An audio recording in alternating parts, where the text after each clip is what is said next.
રાજકોટમાં યુવક યુવતીનું અપહરણ કરી લૂંટના કેસમાં આરોપીની ધરપકડ 31મી રાત્રિના પોલીસની ઓળખ આપી 4 શખ્સોએ પડાવ્યા હતા રૂપિયા। યુવક અને યુવતીનું અપહરણ કરી ગેરકાયદેસર રીતે અટકાયત કરી। રાજકોટના અવધ રોડ નજીક આ બનાવ બન્યો હતો। મુસ્તાક તેમજ 3 અજાણ્યા વ્યક્તિઓ વિરુદ્ધ પોલીસ ફરિયાદ નોંધાઈ હતી। હોટલ સિઝન્સની પાર્ટીમાંથી યુવક યુવતી પરત ફરી રહ્યા હતા ઘરે। યુનિવર્સિટી પોલીસે મુસ્તાક સહિત 4 આરોપીઓની કરી ધરપકડ।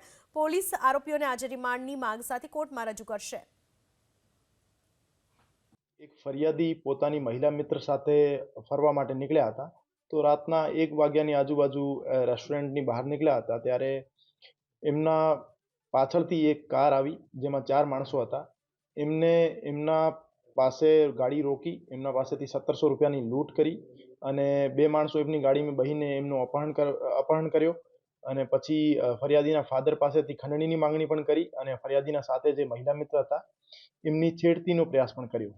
તો આ બાબતે યુનિવર્સિટી પોલીસ સ્ટેશનમાં ગુનો દાખલ કરવામાં આવ્યો છે અને 4 આરોપીઓની ધરપકડ કરવામાં આવી છે અને ચારેય આરોપી ગુનાહિત ઇતિહાસ ધરાવે છે। અત્યારે પોલીસ કસ્ટડીમાં છે આરોપી અને આગળની તપાસ ચાલુ છે। આમાં કુલ 4 આરોપી છે: વિપુલ મહેતા, અલ્પેશ મકવાણા, પરિમલ સોલંકી અને વિજય સોલંકી। આમાં 4માંથી એક આરોપીએ પોલીસની ઓળખ આપી ફરિયાદી પાસેથી એમના આઈડી કાર્ડ માંગ્યા હતા અને કીધું હતું કે તમે આધી રાત્રે મહિલા મિત્ર સાથે અહીંયા શું કરો છો અને આવું કહીને ડરાવી ધમકાવીને એમના પાસેથી પૈસા પડાવ્યા હતા અને ખંડણી માંગવાનો